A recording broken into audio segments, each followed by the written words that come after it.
En esta sesión vamos a referirnos a una cuestión muy importante que tiene que ver con la felicidad en el Quijote y que trata de desmentir muchos de los bulos y de las interpretaciones erróneas, equivocadas, sesgadas, que no tienen ningún fundamento ni filológico ni literario, cuando muchas personas con muchas ocurrencias, dicho sea de paso, mencionan esta obra como si la conocieran o como si tratando de apoyarse en algunas de las emociones que les inspira no esta obra, sino estupideces que los rodean, tratan, insisto, de proyectar estas interpretaciones con frecuencia estúpidas sobre el Quijote.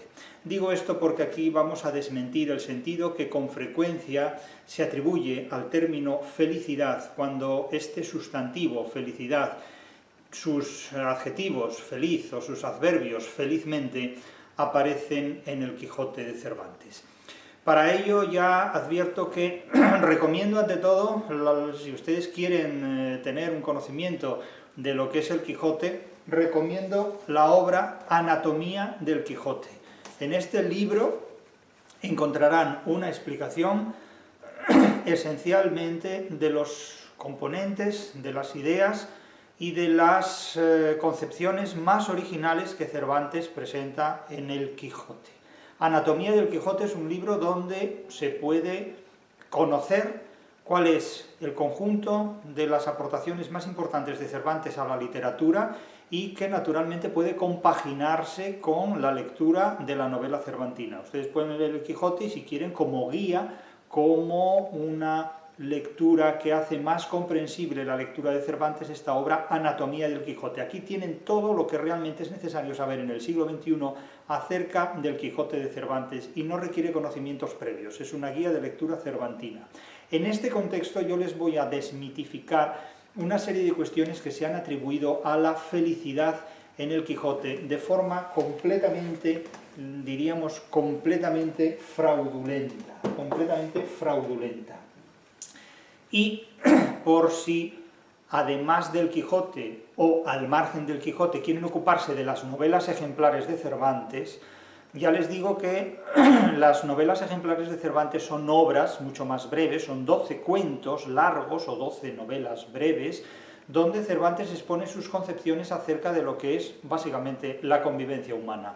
La vida humana no ha cambiado mucho en los últimos 3000 años, prácticamente lo que han cambiado son las condiciones de la vida humana, pero los impulsos, las voluntades, las pretensiones, las traiciones, los 7 pecados capitales y muchas cosas más, que hoy día ya no son pecados capitales, sino costumbres habituales, se mantienen prácticamente intactas. Las 12 novelas ejemplares de Cervantes, que también tienen su guía de lectura en este libro, una interpretación de las 12 novelas ejemplares de Cervantes, según la crítica de la razón literaria, puede serles útil, puede servirles de utilidad. Quiero decir que tanto la Anatomía del Quijote como una lectura de las novelas ejemplares de Cervantes puede tener su utilidad para ustedes.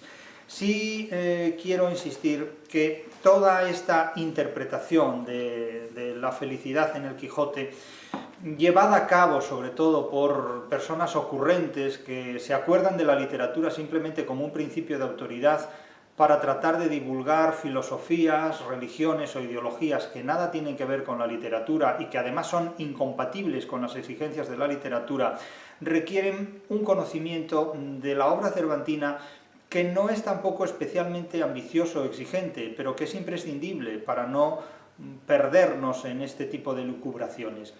¿Cuál es esa declaración que circula periódicamente, ella u otras parecidas, que circula por internet, atribuyendo al Quijote de Cervantes un sentido de felicidad que no tiene, del que carece completamente? Esa afirmación es la siguiente, y ustedes se la pueden encontrar fácilmente por redes sociales, incluso por redes sociales que se jactan de ser profesionales y que publican las mismas estupideces que cualesquiera otras redes sociales.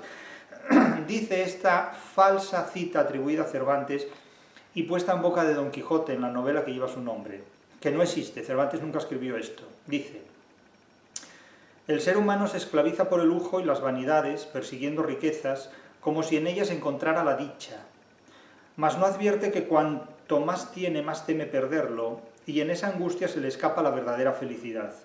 porque la dicha no está en el oro ni en la opulencia, sino en la brisa que acaricia el rostro, en la risa sincera de un amigo, en el pan compartido con gratitud. Todo esto no son más que chorradas y cursilerías que es absolutamente imposible que Don Quijote las diga, porque el léxico de Don Quijote no es este, tampoco el de Cervantes. Necio es aquel que busca en lo externo lo que solo en el alma puede hallar. Esto lo dice un cura, pero no Don Quijote, evidentemente. O un filósofo también, que es el reverso secular del cura. La vida sencilla es el mayor tesoro y quien la comprende es el más afortunado de los hombres. Lo cual te viene a decir que, claro, ¿qué es la vida sencilla? Porque la vida sencilla para un rico es vivir en un chalet de 3.000 metros cúbicos. La vida sencilla para Diógenes es vivir en un tonel, pero claro, vuelvo a decir lo que he dicho en muchas ocasiones. Ustedes imagínense que la gente se dedica a jactarse de que lo mejor para el ser humano es la vida sencilla y lo mejor es vivir en un tonel. Bueno, pues el Ministerio de la Vivienda, en lugar de plantear la construcción de viviendas, puede plantear la construcción de toneles, y de esa manera pues hace feliz a montones de personas que, viviendo en un tonel, porque les gusta la vida sencilla, pues son felices completamente. Claro, imagínense ustedes la absurdidad que supone entronar una observación de esta naturaleza. Esto es completamente ridículo, es decir, a estas ridiculeces nos llega la exaltación internáutica de la virtud, de la filosofía, o de concepciones completamente ridículas respecto a la vida sencilla de los seres humanos. ¿Qué es una vida sencilla? Pues viva usted a la intemperie, ¿no?, que es la vida más sencilla de todas las vidas posibles, pero precisamente tratamos de huir de eso porque eso no es una vida sencilla, es una vida miserable, es una vida no en el umbral de la pobreza, sino en la pobreza misma, que es lo que precisamente se trata de combatir y no de inducir. Por lo tanto, vamos a la cuestión de la felicidad. Una última advertencia. Este fin de semana estaremos en la Feria del Libro de Madrid, en el Retiro, para firmar ejemplares de este volumen del Búho, una filosofía para sobrevivir en el siglo XXI, en la editorial HarperCollins. Ahí me encontrarán en el punto 256 de la Feria del Libro de Madrid. Ahí estaremos firmando ejemplares el domingo de 12:30 a 2:30, si es de su interés. Pero hablemos de la felicidad, que es lo que aquí nos atañe. Hemos dedicado con anterioridad algunos vídeos a la felicidad en el Quijote, que los encontrarán en la descripción de este mismo vídeo, y aquí vamos a analizar todas y cada una de las frases del Quijote en las que aparece el término felicidad, bien como sustantivo, felicidad, bien como adjetivo, feliz, con frecuencia con e para goje, felice, o bien como adverbio, felizmente. Hemos examinado todos los puntos, todas las referencias, todas las citas que en el Quijote se registran sobre la felicidad. Ninguna coincide con esa formulación apócrifa que circula por internet, ni en la forma ni en el contenido, ni en la semántica, ni en la sintaxis, ni tampoco en la pragmática, nada. Pero aquí vamos a ver cuál es el sentido que verdaderamente Cervantes y los personajes del Quijote atribuyen al término felicidad y a sus diferentes variaciones semánticas, a sus diferentes declinaciones semiológicas. Vamos ya a empezar con la segunda parte, pues hemos dedicado en vídeos anteriores comentarios a la primera parte. En la segunda parte, en el primer capítulo de la segunda parte, Don Quijote dialoga con el barbero. Y el barbero, en un lenguaje muy infantil, le habla a Don Quijote en unos términos que el propio Don Quijote de alguna manera cuestiona y desestima y reorganiza. Y dice: yo, señor barbero, no soy Neptuno, el dios de las aguas, ni procuro que nadie me tenga por discreto, no lo siendo. Es decir, lo tratan como si fuera un tonto, y Don Quijote marca distancias. No, es decir, ni procuro que nadie me tenga por discreto, no lo siendo. Solo me fatigo por dar a entender al mundo el error en que está en no renovar en sí el felicísimo tiempo donde campeaba la orden de la andante caballería. Felicísimo tiempo, nótese la exageración, el aumentativo absoluto, el superlativo, felicísimo tiempo. Y además es un epíteto, en el sentido de que califica previamente. En inglés solo hay epítetos, porque en inglés los adjetivos solo van delante del sustantivo, no tienen la posibilidad de ir detrás. En español, por supuesto, van detrás y delante, y donde los quiera poner el que sepa escribir. Pero bueno, Borges siempre decía que para Borges parece que era muy superior una lengua que apenas tenía variabilidad. Pero en fin, eso es. Yo quisiera ver a Borges en el barroco, a ver cómo se revolvía, pero bueno. felicísimo tiempo donde campeaba la orden de la andante caballería. Es un uso totalmente hiperbólico del concepto de felicidad. Es decir, es una exageración, un uso por tanto también burlesco. No solo porque remite a un tiempo imposible, a un tiempo ideal, a una época que en realidad nunca existió, sino que además la configura como una época que además de no haber existido nunca, en la ficción es un idealismo puro. Es decir, que con frecuencia cuando el término felicidad aparece en el Quijote, remite a situaciones imposibles, y rotundamente, exageradamente exageradas, valga la paronomasia, valga la redundancia, hiperbólicamente exageradas, exageradamente hiperbólicas, como lo quieran combinar estos términos. Y lo contrasta dialécticamente Don Quijote con los tiempos actuales. Pero no es merecedora la depravada edad nuestra de gozar tanto bien como el que gozaron las edades donde los andantes caballeros tomaron a su cargo y echaron sobre sus espaldas la defensa de los reinos, el amparo de las doncellas, el socorro de los huérfanos y pupilos, el castigo de los soberbios y el premio de los humildes. Díganme ustedes dónde ha tenido lugar esa época, en qué geografía, en qué capítulo de la historia ha habido una época en la que los caballeros andantes tomaran a su cargo y echaran sobre sus espaldas la defensa de los reinos, el amparo de las doncellas, etc. Si esto fuera así, la OTAN contrataría a 2 o 3 caballeros andantes y con eso resolvería todos los problemas. ¿Comprenden lo que les quiero decir con esto? Es decir, no ha habido ninguna época en el tiempo, ni es posible que esto ocurra así. La patología de Don Quijote consiste precisamente en creerse un Superman en un mundo donde no hay Supermanes y donde no hay superhéroes. E incluso aunque los hubiera, estos superhéroes no pueden actuar por cuenta propia, sino que solo podrían operar dentro de un contexto jurídico como fuerzas de seguridad de un Estado ordenado legalmente. Es decir, nadie puede administrar la justicia por su cuenta. Es decir, el gran problema de Superman es que actúa al margen de la ley. Actúa en un mundo donde los jueces, digamos, no tienen ningún papel.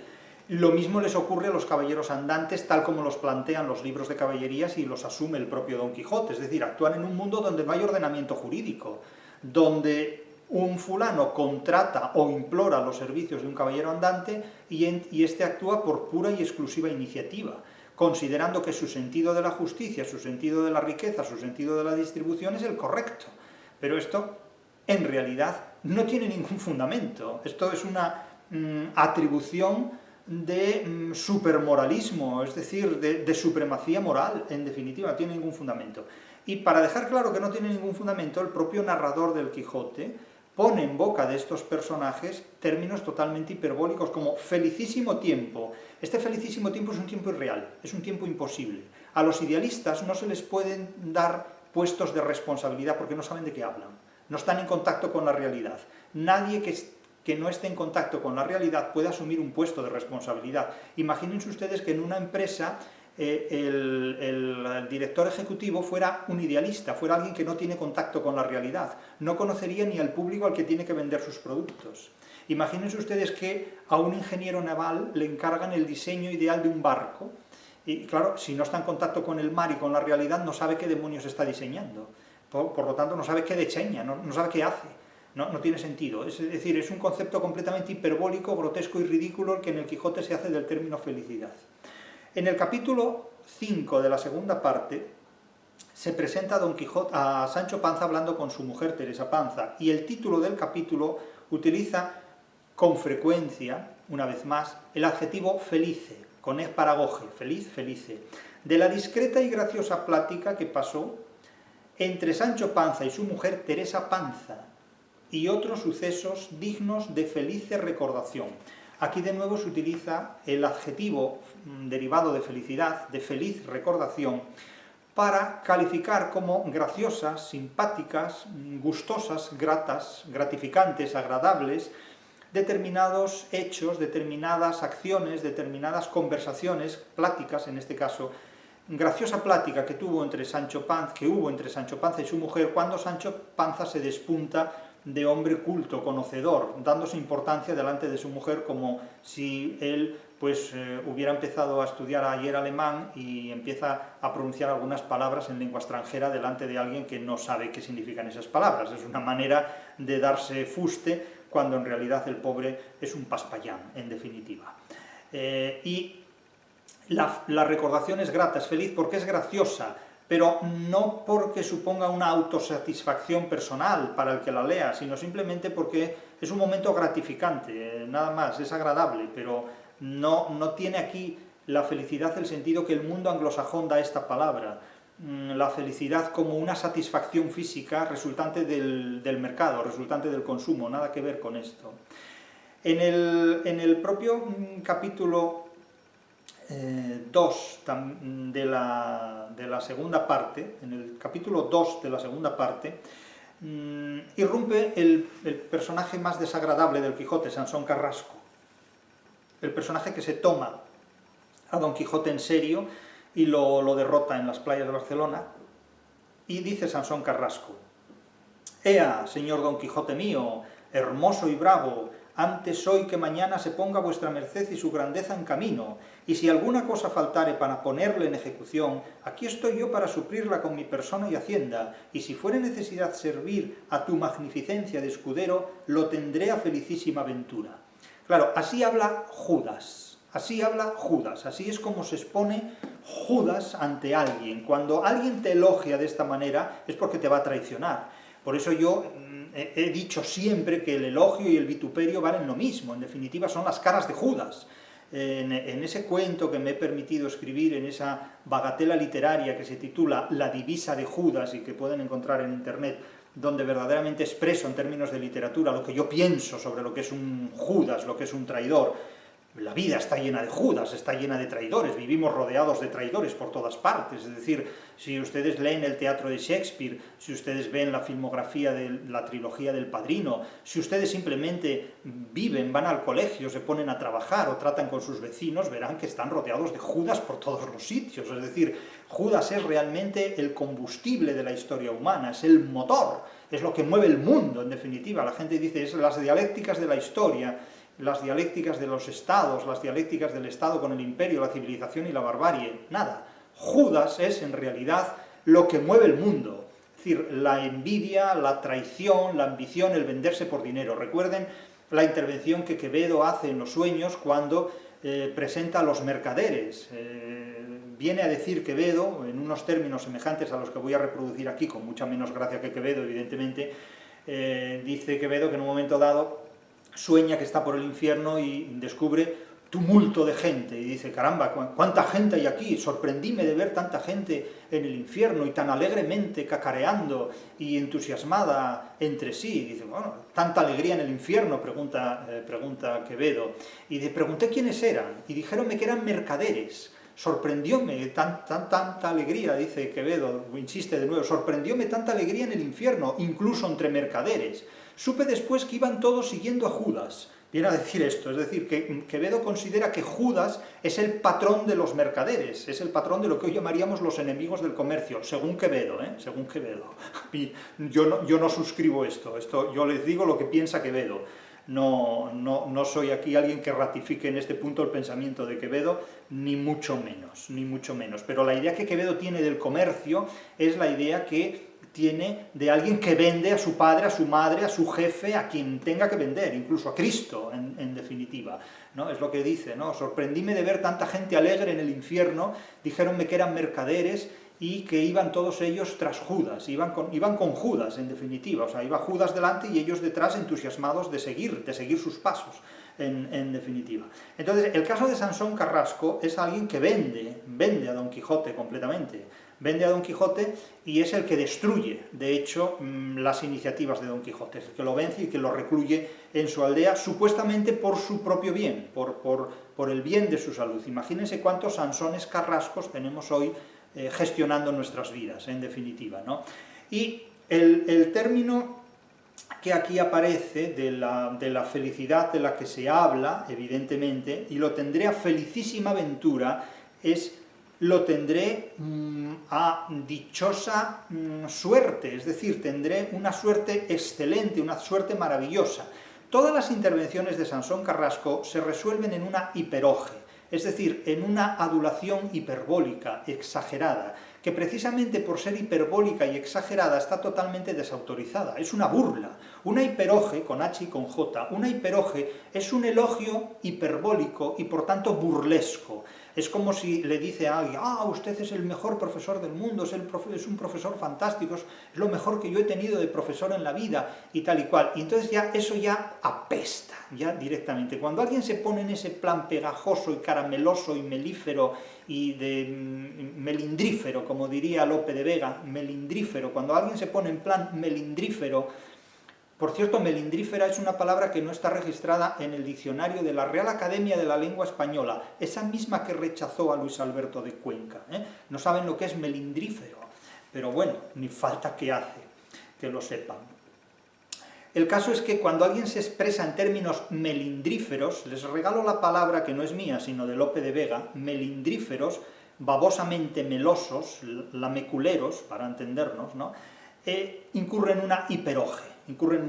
¿Qué es lo que hace este señor? Ea, señor Don Quijote mío, hermoso y bravo, antes hoy que mañana se ponga vuestra merced y su grandeza en camino, y si alguna cosa faltare para ponerla en ejecución, aquí estoy yo para suplirla con mi persona y hacienda, y si fuere necesidad servir a tu magnificencia de escudero, lo tendré a felicísima ventura. Insisto, así habla un traidor, a felicísima ventura, nótese de nuevo el epíteto, siempre y además hiperbólicamente, felicísimo tiempo, hemos dicho antes, felicísima ventura, feliz recordación. Siempre el término feliz, el sustantivo feliz, el adjetivo feliz, el sustantivo felicidad, pero sobre todo el adjetivo feliz siempre va antepuesto a un sustantivo, en términos kitsch, en términos totalmente automatizados y lexicalizados. Es un epíteto acuñado como tal. No hay ninguna originalidad y desde luego no hay ninguna autenticidad en esto. Fíjense que, por ejemplo, en el capítulo 3 de la segunda parte, estamos en la segunda parte, en un momento dado mantienen Don Quijote y Sancho un diálogo donde planean su siguiente salida, su próxima salida. Solos quedaron Don Quijote y Sancho, y apenas se hubo apartado Sansón, cuando comenzó a relinchar Rocinante y a suspirar el rucio, que de entrambos, caballero y escudero, fue tenido a buena señal y por felicísimo agüero. Felicísimo agüero, de nuevo, es decir, es una prolepsis. El término feliz siempre suele funcionar en contextos metalépsicos, es decir, prolépticos, preludiando hechos futuros, o analépticos, es decir, considerando como gratos o agradables hechos ya totalmente consumados en el pasado. Es decir, que suele tener siempre una función metaléptica, remite a una acción futura, una prolepsis, o a una acción pasada, una analepsis, lo que los anglosajones llaman el flashback.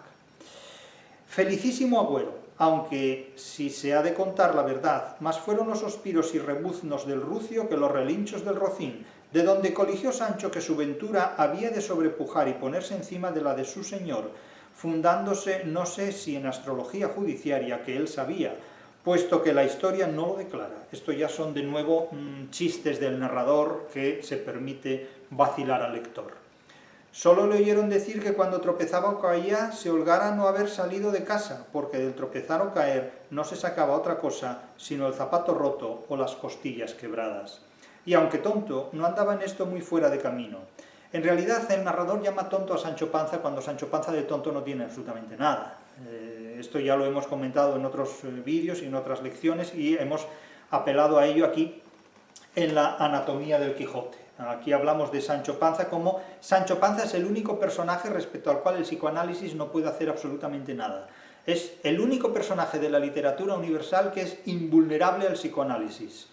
El único personaje de la literatura universal que no tiene ningún problema psicológico, Sancho Panza. Es decir, la literatura, que es un hospital de psicópatas, que es un hospital de enfermos mentales, es un nosocomio de enfermedades psicológicas, solo tiene un personaje al que es absolutamente imposible diagnosticar ningún problema psicológico, que es Sancho Panza. Sancho Panza, insisto, es el único personaje de la literatura universal que no tiene problemas psicológicos. El resto, vamos, están todos de atar, más o menos. Pero ya les digo, hay más psicópatas en la literatura que en un hospital psiquiátrico. Y termino la cita. Díjole Don Quijote: Sancho amigo, la noche se nos va entrando a más andar, y con más escuridad de la que habíamos menester para alcanzar a ver con el día al Toboso, a donde tengo determinado de ir antes que en otra aventura me ponga, y allí Tomaré la bendición y buena licencia de la sin par Dulcinea, con la cual licencia pienso y tengo por cierto de acabar y dar felice cima, es decir, de nuevo una prolepsis, y dar felice cima, es decir, conseguir felizmente un objetivo, a toda peligrosa aventura, porque ninguna cosa de esta vida hace más valientes a los caballeros andantes que verse favorecidos de sus damas. Claro, este es un concepto muy propio del amor cortés, en virtud del cual el estímulo del amor es uno de los objetivos más fundamentales de la vida humana. De tal manera que todo caballero andante tiene que tener el estímulo del amor encarnado en una figura que naturalmente se idealiza en extremo. De hecho, el amor es el único idealismo que un racionalista se puede permitir, porque de alguna manera la semilla del amor siempre tiene un cromosoma, tiene un germen que ha sido acuñado por el concepto del amor cortés. El amor cortés remite a la idealización amorosa y también a la idealización militar. La milicia y el amor, militia et amor, en definitiva son las dos pulsiones de este criterio. Por eso el que ama vale más que el que no ama, y no hablemos ya del que es amado. Es decir, el que tiene a alguien que lo quiera vale mucho más que aquella persona que no tiene a nadie que la quiera, en definitiva, y sobre todo cuando se trata de un amor erótico y sexualmente satisfecho. Claro, no es lo mismo irse a la cama con Virgilio, como hacía Borges, que, no tengo por qué continuar la frase porque ustedes ya se la imaginan, que irse a la cama con alguien que te quiere no solo para leer la Eneida, sino para algo más alternativo a la Eneida, vamos a decirlo así, ¿no? Entonces, claro, el que ama vale más que el que no ama, y el que es amado y ama vale mucho más que todo ello. De tal manera que Don Quijote, para legitimar, digamos, el estímulo de sus hazañas y ser un caballero andante completo, tiene que tener el amor de una dama, sea real o sea imaginario. Claro, es un autoengaño completo, pero precisamente en este autoengaño está la felicidad de los idealistas, en vivir engañados por sí mismos. Es decir, cuando alguien no necesita que el mercado lo engañe, sino que él ya busca el autoengaño en todo lo que hace, pues imagínense ustedes lo que no hará el mercado con él, proporcionándole una serie de satisfacciones idealistas previo pago. Tarjeta de crédito en los dientes, eso por supuesto. Entonces, claro, el ser humano es una de las criaturas más desdichadas, porque el ser humano no es que busque el dinero para comprar la felicidad, es que se lo gasta todo buscando la felicidad, que es conseguir una zanahoria que siempre vas a tener tantálicamente a más de 1 metro de distancia, pero bueno, así vive la gente. Noten aquí ahora mismo otra referencia, que es la que se da en el capítulo 10 de la segunda parte. Sancho maquina el encantamiento de Dulcinea, porque claro, Don Quijote se propone ir al Toboso a encontrarse con Dulcinea, pero es que en el Toboso la Dulcinea que hay es Aldonza Lorenzo y nada tiene que ver con esa princesa y emperatriz y reina de la Mancha, que es todo junto, que tiene todos los títulos nobiliarios, puede tener todos los que quiera porque no existe en ninguna parte. Y así, prosiguiendo su historia, dice que así como Don Quijote se emboscó en la floresta, encinar o selva junto al gran Toboso, mandó a Sancho volver a la ciudad, y que no volviese a su presencia sin haber primero hablado de su parte a su señora, pidiéndola fuese servida de dejarse ver de su cautivo caballero, y se dignase de echarle su bendición, para que pudiese esperar por ella felicísimos sucesos. De nuevo, la reiteración de una prolepsis. Esperar en el futuro un porvenir dichoso, de éxito. Y de hecho aquí hay una redundancia, porque suceso tiene el sentido de desenlace feliz. De ahí que en inglés se hable de success, de éxito, precisamente cuando algo se hace bien, cuando algo se hace correctamente. Y en ese sentido Google es muy feliz, porque siempre dice su operación se ha realizado con éxito, successfully, ¿no? Es decir, es la lengua de la felicidad que se ha dicho tantas veces del inglés, la lengua successfully, ¿no? Pues una cosa de successfully, así pronunciado, que está muy bien. Entonces, claro, felicísimos sucesos, es decir, felicísimos desenlaces felices, sería casi con una epanadiplosis. De todos sus acontecimientos y dificultosas empresas, nótese el contraste entre cuanto más difícil es un objetivo, cuanto más difícil es superar un obstáculo, más felicidad se siente al haberlo sucedido, al haberlo llevado a cabo con éxito, al haberlo terminado con éxito. Entonces hay mucha gente, fíjense lo parvo que es el sistema de internet, que te dice, usted ha apretado el botón con éxito, o sea, le ha dado con éxito al botón, ¿no?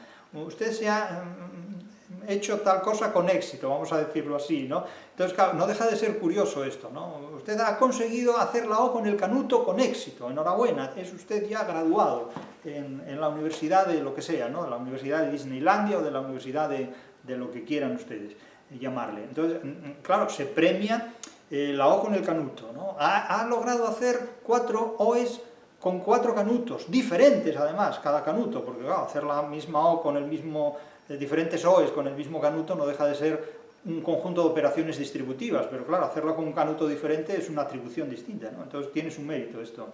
Para que pudiese esperar por ella felicísimos sucesos, es decir, felicísimos acontecimientos futuros, de nuevo la prolepsis, de todos sus acontecimientos y de todas las empresas. Encargóse Sancho de hacerlo así como se le mandaba y de traerle tan buena respuesta como le trujo la primera vez. Sí, y de hecho fue tan buena como la de la primera.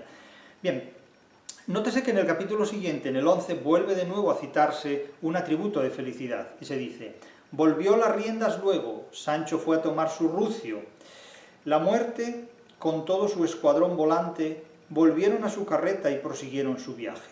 Aquí ya hace referencia al episodio de la aventura de la carreta de las Cortes de la Muerte, cuando Don Quijote y Sancho se encuentran por la noche en un camino a un grupo de actores de teatro, de comediantes, que van vestidos según el traje que cada uno de los papeles que estos actores representan en la comedia les exige representar. Entonces el que conduce la carreta va vestido de muerte. Detrás de él hay un emperador, hay un ángel cupido, hay una princesa, hay un caballero, etcétera, etcétera. Entonces son los personajes de los misterios medievales, personajes alegóricos. Y claro, imagínense ustedes, en la noche manchega, noche manchega, se encuentran con un carro carreta conducida por la muerte, por un emperador, por un papa, por en fin, ángeles celestiales, etcétera.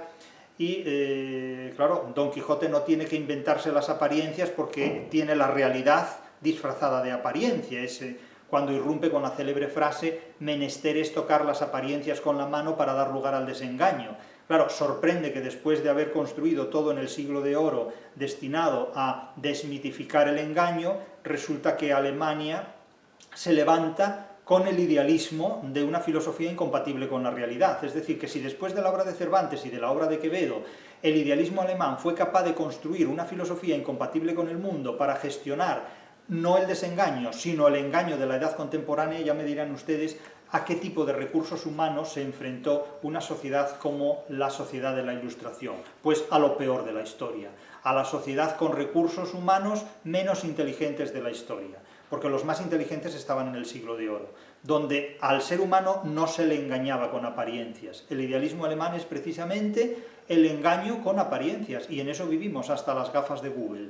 Volvió las riendas luego, Sancho fue a tomar su rucio. La muerte, es decir, el personaje vestido de tal, el actor vestido con el personaje de muerte, con todo su escuadrón volante volvieron a su carreta y prosiguieron su viaje. Y este felice fin tuvo la temerosa aventura de la carreta, o carroza, o carro de las Cortes de la Muerte. Felice fin quiere decir que no se mataron unos u otros, porque empezaron a pedradas y a estacazos unos contra otros simplemente porque hubo una desavenencia. Este felice fin, es decir, de nuevo un hecho consumado, un hecho terminado, y ya pasa al inventario de catálogos. Dado que no ha habido muertos, pues ha tenido un final feliz, porque podría haber acabado eso como el Rosario de la Aurora, nunca mejor dicho. La temerosa aventura de la carreta de la muerte. Gracias sean dadas al saludable consejo que Sancho Panza dio a su amo, al cual el día siguiente le sucedió de nuevo un suceso, otra con un enamorado y andante caballero de no menos suspensión que la pasada. Es decir, que Sancho le aconseja a Don Quijote no enfrentarse a una multitud en la que combaten la muerte, el papa, el emperador, el dios Cupido y otros ángeles infernales. Y le dice, tenga en cuenta que además entre ninguno de ellos hay un caballero andante. Por lo tanto, conforme a su propio código, el de los libros de caballerías, no está usted en condiciones, ni yo tampoco, de enfrentarnos a una caterva de bestias salvajes que nos destrozan los huesos en cuestión de segundos, ¿no? Y eso es un final feliz, el final feliz que preserva la vida frente a tanta temeridad. Y aquí vamos a llegar al episodio del Caballero de los Espejos, que es el capítulo 16 de la segunda parte, donde de nuevo se habla en términos completamente idealistas y exagerados, términos que no se pueden tomar en serio nunca, del sustantivo felicidad, del adjetivo feliz, del adverbio felizmente. Aquí nos encontramos con Sansón Carrasco, el Judas del Quijote, el traidor del Quijote, disfrazado, vestido de caballero andante, del llamado Caballero de los Espejos, que finge tropezarse casualmente con Don Quijote y trata de derrotarle para obligarle a regresar a su aldea. Sin embargo, no lo consigue, porque los azares de la fortuna disponen que Sansón Carrasco, confiado en que Don Quijote es muy vulnerable, pues tiene un fallo, tiene un error y se cae del caballo. Entonces, el narrador dice lo siguiente: con la alegría, contento y ufanidad que se ha dicho, seguía Don Quijote su jornada, imaginándose por la pasada victoria ser el caballero andante más valiente que tenía en aquella edad el mundo. Es decir, ha vencido a un caballero andante llamado el Caballero de los Espejos, que en realidad era Sansón Carrasco disfrazado. Daba por acabadas y a felice fin conducidas, es decir, con un desenlace feliz. Nótese que siempre la felicidad aparece en un contexto metaléptico, es decir, o proléptico de futuro o analéptico de pasado, y aquí es analéptico. Felice fin, es decir, feliz desenlace, conducidas, cuantas aventuras pudiesen sucederle, de nuevo el suceso, de nuevo el desenlace, de allí adelante. Tenía en poco a los encantados y a los encantadores, no se acordaba de los innumerables palos que en el discurso de sus caballerías le habían dado, ni de la pedrada que le derribó la mitad de los dientes, ni del desagradecimiento de los galeotes, ni del atrevimiento y lluvia de estacas de los yangüeses. Finalmente decía entre sí que si él hallara arte, modo o manera cómo desencantar a su señora Dulcinea, no envidiara a la mayor ventura que alcanzó o pudo alcanzar el más venturoso caballero ante los pasados siglos. Nótese que Don Quijote, como idealista, cuando obtiene la más pírrica y casual victoria, no debida a él, sino a una casualidad completamente externa, se olvida de todos los males pasados. Es decir, no hay nadie más fácilmente conformista que un idealista, porque el idealista, aparte de no tener memoria con frecuencia, no percibe la realidad. Entonces no se desengaña nunca. El idealismo es un antídoto contra el desengaño. De hecho, Don Quijote se engaña a sí mismo creyendo que ha vencido a un caballero andante, cuando en realidad ha sido Sansón Carrasco quien, disfrazado de un caballero andante, ha tenido un tropiezo en el enfrentamiento con Don Quijote y se cayó del caballo. No por Don Quijote, sino porque el caballo era pésimo, era muy malo. Entonces, a pesar de que finalmente Don Quijote le quita el yelmo o descubre el rostro, y el Caballero de los Espejos muestra el rostro de Sansón Carrasco, Don Quijote dice que ese cambio, esa metamorfosis, se ha debido a los encantadores, porque para evitar que Don Quijote diera muerte cumpliendo las exigencias de la caballería andante, es decir, ejecutara, nótese qué lugar les corresponde aquí a los que hablan de Don Quijote como un representante de los derechos humanos. Es decir, Don Quijote, en cumplimiento de los imperativos de la orden de caballería, debería haber ejecutado, debería haber dado muerte al Caballero de los Espejos en legítima lucha y enfrentamiento. No lo hace, ¿por qué? Pues porque como los encantadores, todo esto según Don Quijote, han convertido al Caballero de los Espejos en el bachiller Sansón Carrasco, para evitar que de esta manera le diera muerte, pues claro, Don Quijote no va a matar a su amigo, el bachiller Sansón Carrasco. Y luego, por otro lado, Don Quijote advierte: ¿qué sentido tiene que hubiera venido aquí disfrazado de caballero andante el bachiller Sansón Carrasco, cuando es un gran amigo mío? Esto solo se puede explicar debido a los encantadores, en definitiva, ¿no? Que fueron los mismos que convirtieron los gigantes en molinos, que fueron los mismos que convirtieron los ejércitos en ovejas para quitarle la victoria, etcétera, etcétera. Entonces, el idealista siempre tiene una ocurrencia para preservar su locura, su idealismo, es decir, su incompatibilidad con la realidad. Dicho de otra manera, si algo me sale mal a mí, la culpa no la tengo yo, la culpa la tiene el profesor. Si algo sale mal, la culpa no es mía, la culpa la tiene el mercado.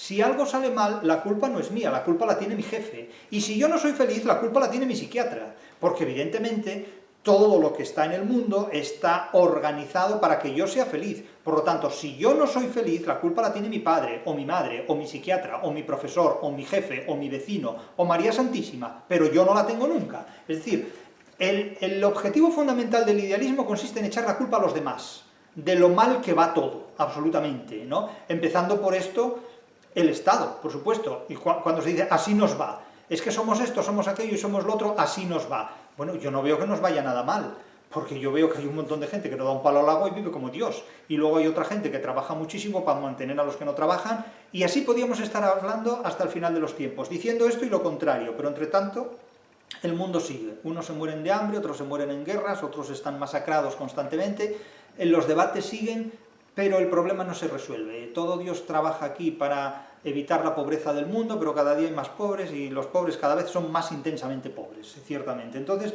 es muy curioso todo esto de los idealismos, porque en realidad el idealista siempre tiene una razón, por supuesto idealista, es el racionalismo idealista, es como razona la filosofía, en términos ideales completamente. La filosofía siempre habla de mundos perfectos y describe perfectamente esquemas que en el papel, en la teoría, en el verbo son perfectos, pero cuando se enfrentan a la realidad hace añicos todas las filosofías. O sea, tengan en cuenta ustedes esto. O sea, uno enfrenta una filosofía a la realidad y la filosofía no encaja en la realidad, pero no encaja nunca, porque la realidad es superior a todas sus interpretaciones y es tan cambiante que cuando la tenemos pillada se ha convertido en otra cosa. Es decir, es que cuando hemos vencido algo, el rostro se le trastorna en otra historia. El caballero andante resulta que es un Sansón Carrasco. Es decir, que lo que parece no es. Es decir, en este punto la lección del Quijote es enormemente potente, pero es un libro que desautoriza completamente a los idealistas, porque las victorias de los idealistas son autoengaños. El éxito de los idealistas es un autoengaño, en definitiva. Los idealistas no ganan nada, no triunfan nunca, no tienen éxito. Los idealistas son un fracaso que se niegan a reconocer. Lo tienen delante y no lo ven, da igual. El idealista pierde la vida antes que reconocer que hay una realidad que le es completamente adversa. Es decir, el éxito de los idealistas es un autoengaño individual y colectivo, y no tiene cura. El idealismo no tiene antídotos, es incompatible con la realidad y es incompatible con el desengaño. El término felicidad en el Quijote designa básicamente el estado en el que se encuentran muchos idealistas que, al no percibir la realidad, responsabilizan de todos sus males a los demás, pero nunca a sí mismos. Es decir, llegamos a un estadio en el que, si yo no soy feliz, la culpa la tiene mi psiquiatra. Un psiquiatra que apenas tiene unos minutos para dialogar con el paciente.